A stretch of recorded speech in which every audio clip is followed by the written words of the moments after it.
240 is solidifying. A major inquiry has been promised to find out why so many buildings collapsed in Christchurch, a city that was supposed to be quake-proof.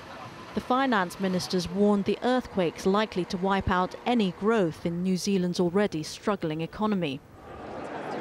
As if things weren't bad enough, Christchurch is still experiencing violent aftershocks, opening cracks in the ground, threatening to cause landslides and rattling residents' already frayed nerves.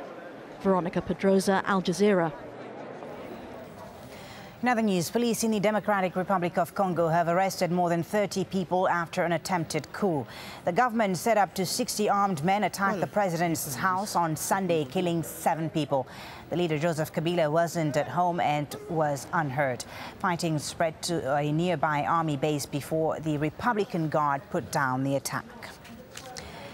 A Danish boat carrying a family of 5 and 2 crew members has been seized by pirates in the Indian Ocean. The boat is reportedly heading to Somalia. The family includes 3 children between the ages of 12 and 16. In Iran, there's growing confusion about the whereabouts of opposition leaders Mir Hossein Mousavi and Mehdi Karoubi. The pair have been under house arrest since the beginning of February. It's now been reported that the two have been moved by security forces. Mousavi's daughter said she had been prevented from going to his house for 2 weeks. The latest population census in India is trying to put an accurate figure on the massive number of homeless people in the country. But as Prerna Suri reports, critics say the survey has no chance of recording the real number of street people. This is how India is trying to identify its homeless. Late into the night, government employees quiz this girl about what she does, who's in her family, and which god she believes in. Once they tick all the boxes, the information will then be used to assess her most pressing needs. It's an ambitious task, and it's happening as the country's census comes to a close.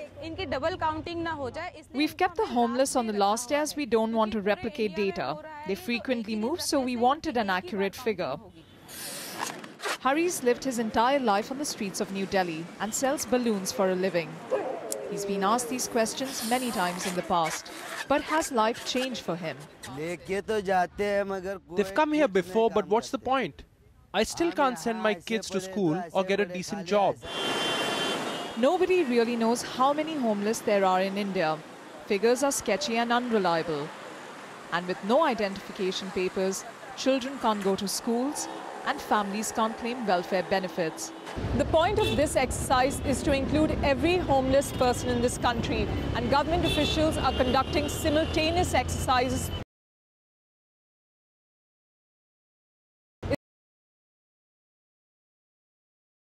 It's literally 2 days.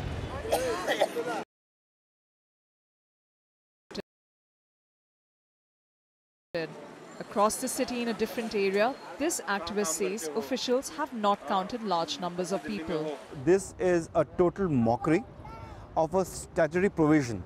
Census gives data as sacrosanct. That what realities emerge, we take it. We have learned from census data as such. People will be deprived of their basic rights, basic entitlements. As the rest of India races ahead on the road to modernity, there's a real danger the flaws in this exercise may leave behind some of its most vulnerable. Prerna Suri, Al Jazeera, New Delhi.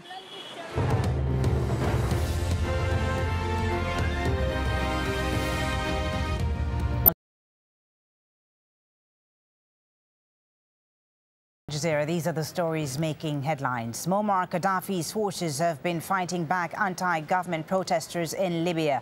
Air Force jets have bombed a rebel-held ammunition depot in the eastern city of Agdabia. This is east of the capital, Tripoli. The cities of Zawiya and Benghazi were also attacked. The Libyan leader, meanwhile, has laughed off calls for him to quit, saying he'll never leave his homeland.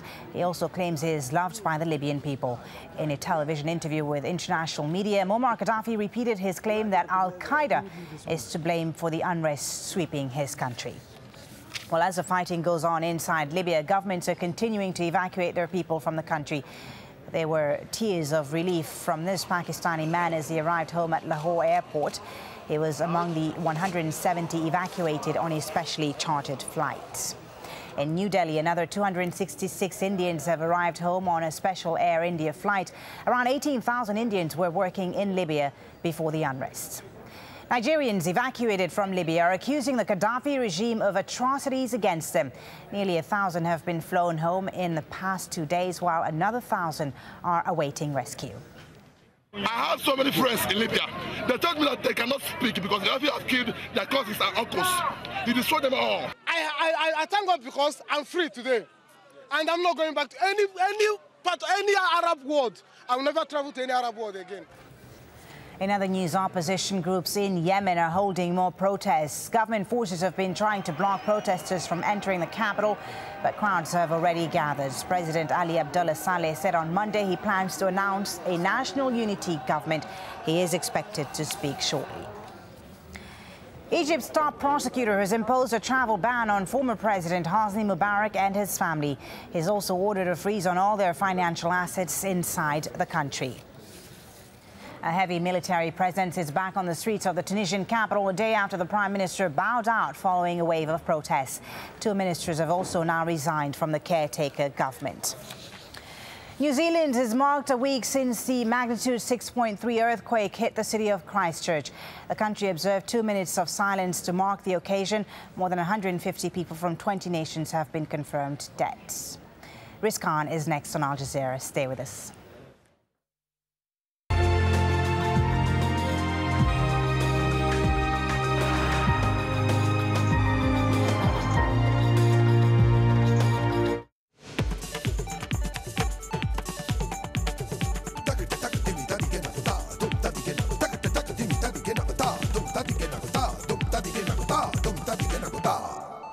Hello and welcome. Barack Obama came into office talking about a new beginning between the US and the Arab world. But how much will really change as the Middle East continues to dramatically reshape itself politically? One crucial issue Washington needed to address was Israel's illegal settlements. Here's what President Obama said during his Cairo speech in 2009. The United States does not accept the legitimacy of continued Israeli settlements. This construction violates previous agreements and undermines efforts to achieve peace. It is time for these settlements to stop. And yet, less than 2 years after that speech, the Obama administration used its first UN Security Council veto to block a resolution declaring Israeli settlements illegal.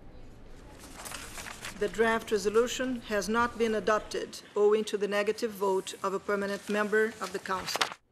Many observers believe that voting for the resolution would have well served US interests during a very crucial moment in the Middle East, as the Palestinian issue has always united Arabs. So today we ask, has the US missed an opportunity yet again to engage constructively in the Middle East? The phone lines will open in a little while, but for now you can join the discussion with your questions and comments via email and text messaging. Well, joining me on the show is Zalmay Khalilzad, the former US ambassador to the United Nations. We'll be talking to Dr. Khalilzad in just a few minutes. But first, I had a chance to talk a short while ago with the world-renowned British-Pakistani author and critic Tariq Ali. I began by asking him how similar he found the Middle East policies of the Obama administration to those of the former US President George W. Bush, particularly when it comes to the Palestinians. Well, I think they're very similar. As far as Israel is concerned, there's been no change at all. And essentially what Obama is doing in Israel-Palestine is exactly the same as